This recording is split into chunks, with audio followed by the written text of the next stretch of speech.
Bonsoir les amis. Cette fois-ci, le texte pour notre méditation de ce soir se situe dans le deuxième livre des Chroniques. 2 Chroniques chapitre 2, versets 1 à 10. 2 Chroniques chapitre 2, versets 1 à 10. Au nom de Jésus. Salomon compta 70 000 hommes pour porter les fardeaux, 80 000 tailleurs de pierre dans la montagne et 3600 pour les surveiller. Salomon fit dire à Huram, roi de Tyr, fais pour moi comme tu avais fait pour David mon père, à qui tu as envoyé les cèdres, pour qu'il se bâtisse une maison. Je bâtis une maison pour le nom du Seigneur mon Dieu, afin de lui consacrer des offrandes, de faire fumer devant lui de l'encens aromatique, d'exposer constamment de pain, d'offrir des holocaustes le matin et le soir, au sabbat, aux nouvelles lunes et aux rencontres festives du Seigneur notre Dieu, comme cela incombe pour toujours à Israël. La maison que je vais bâtir doit être grande, car notre Dieu est plus grand que tous les dieux. Mais qui aurait le pouvoir de lui bâtir une maison, puisque le ciel du ciel ne peut pas le contenir? Et qui serais-je pour lui bâtir une maison, si ce n'était pour offrir de l'encens devant lui? Maintenant, envoie-moi un homme habile à travailler l'or, l'argent, le bronze et le fer, la pourpre rouge, le carmin et la pourpre violette. Un homme connaissant l'art de la gravure, afin qu'il travaille avec les hommes habiles qui sont auprès de moi en Juda et à Jérusalem, ceux que David mon père a préparés. Envoie-moi du Liban, du bois de cèdre, de cyprès et de santal. Je sais bien, moi, que tes hommes savent couper les bois du Liban. Mes hommes seront avec tes hommes. Qu'on me prépare du bois en quantité, car la maison que je vais bâtir sera d'une grandeur étonnante. Je donnerai à tes hommes aux bûcherons qui couperont les arbres 20 000 corps de froment foulé, 20 000 corps d'orge, 20 000 battes de vin et 20 000 battes d'huile. Huram, roi de Tyr, répondit par un écrit qu'il envoya à Salomon, c'est parce que le Seigneur Yahvé aime son peuple qu'il t'a fait roi sur eux. Amen. D'où notre thématique pour ce soir. Seul le sage qui peut offrir des choses valeureuses à l'Éternel et non un riche. Seul un sage et non un riche qui peut offrir des choses valeureuses à son Dieu. Vous savez tous l'histoire de la construction du temple de Jérusalem. David avait à cœur de son vivant de bâtir une maison pour l'Éternel parce que il s'est dit, regarde-moi, j'habite dans un beau château, dans un beau palais. Or, l'arche de l'alliance était sous une tente. Il dit, c'est pas à l'égal de la grandeur, de la gloire de l'Éternel ce qu'on lui donne, juste une tente. C'est fut un bon projet, une bonne initiative. Et quand il en a parlé avec Nathan le prophète, tout de suite le prophète a dit, fais-le mon roi, c'est le Seigneur qui te l'a fait faire, qui te l'a dit de faire. Or, le soir même, l'Éternel a dit à Samuel, mais à Nathan, pardon, comment oses-tu dire que c'est moi qui lui a demandé de faire ça?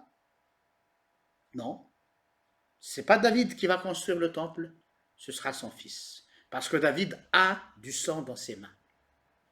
Et donc, c'est Salomon qui a pu construire. Et là, on voit la réalisation de cette promesse de Dieu, que ce sera Salomon. Salomon qu'on appelle le sage, puisque, rappelez-vous, quand il a été installé, intronisé comme roi d'Israël, alors l'Éternel s'adressa à lui à nouveau à travers le prophète pour dire, demande ce que tu souhaiterais. Normalement, un nouveau roi investi demande puissance, force, armée, richesse pour pouvoir se mettre au sommet du pouvoir. Mais lui, il n'a pas demandé cela. Il a dit, donne-moi la sagesse afin que je puisse gouverner ce peuple. Parce qu'il sait bien de quoi il s'agit. C'est pas évident, c'est pas facile de gouverner ce peuple à la nuque raide. Et de là, rappelez-vous de cette phrase que Dieu avait dit à Salomon, puisque tu n'as pas demandé la victoire sur tes ennemis, puisque tu n'as pas demandé la richesse, ni une longue vie, mais la sagesse, alors je te donnerai tout cela en plus de la sagesse. Et c'est de là que j'ai tiré ce titre de notre méditation, seul le sage et non le riche qui peut offrir des choses valeureuses à son Dieu. Et là, il a offert le plus valeureux des choses, le temple. Mais si vous regardez l'architecture, la qualité des matériaux, la finesse des travaux, la valeur des objets qui étaient dans ce temple, c'était une maison de Dieu inestimable comme valeur. Mais tout cela n'était pas possible sans la sagesse. Cette sagesse de Dieu qui a été donnée à Salomon, et à partir de là, il a su gérer, négocier. Regardons ici le texte, comment il négocie chaque matériau, chaque ouvrier. Il a su trouver grâce aux yeux des gens parce qu'il avait cet art de la diplomatie, il avait cet art de la négociation et les choses lui venaient tout seul, entre guillemets. Par contre, son père, qui était un grand guerrier, qui a déjà tout préparé, parce que, rappelez-vous, David avait déjà amassé des fortunes en vue de la construction du temple. Donc il était riche par rapport à Salomon. Salomon, c'est à la fin de son règne qu'il est le plus riche parmi tous les autres rois. Mais David, lui, il lui a déjà tout fourni. Or, Dieu a refusé cette richesse de David. Même si David est l'homme selon le cœur de Dieu.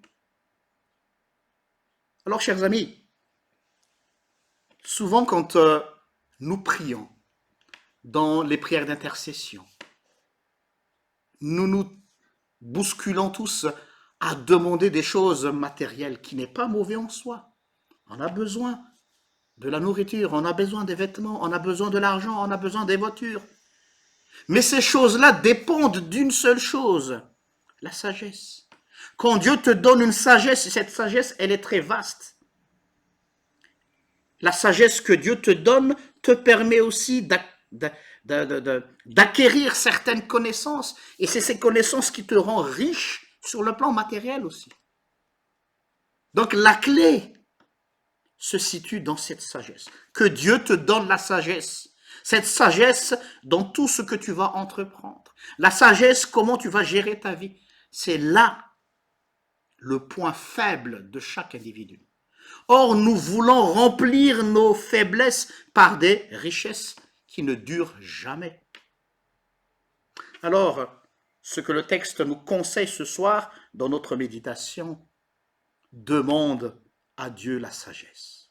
Cette sagesse, parce qu'il est riche en bonté, il est riche en sagesse.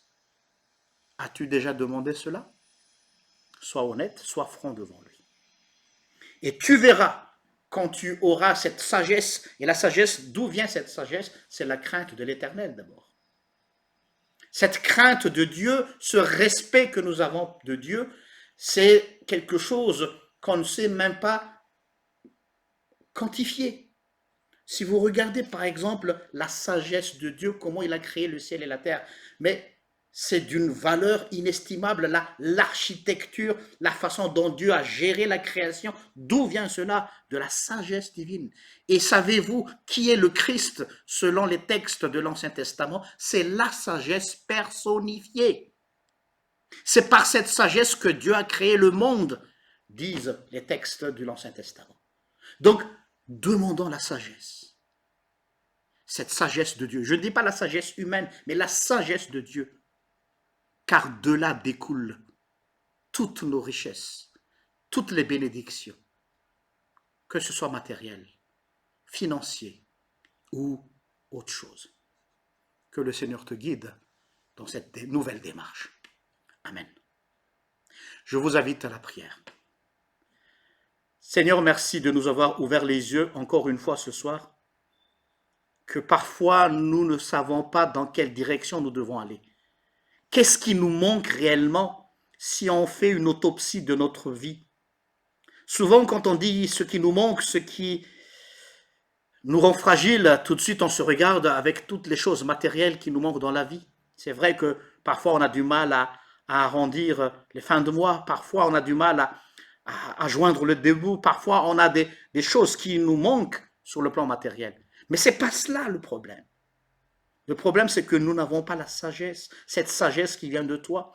Toi qui es la sagesse personnifiée, le Christ. Remplis-nous de toi, Seigneur, afin que nous ayons cette sagesse comme tu l'avais donnée à Salomon. Et de là, tu nous donneras toutes les capacités humaines, financières et la bénédiction en abondance. Seigneur, donne-nous ta sagesse. Amen. Sur ce, je vous souhaite une agréable soirée. Que le Seigneur vous guide dans cette nouvelle démarche, dans la quête de la sagesse de Dieu. Je vous donne rendez-vous demain à la même heure pour le dernier jour de la semaine. Au revoir.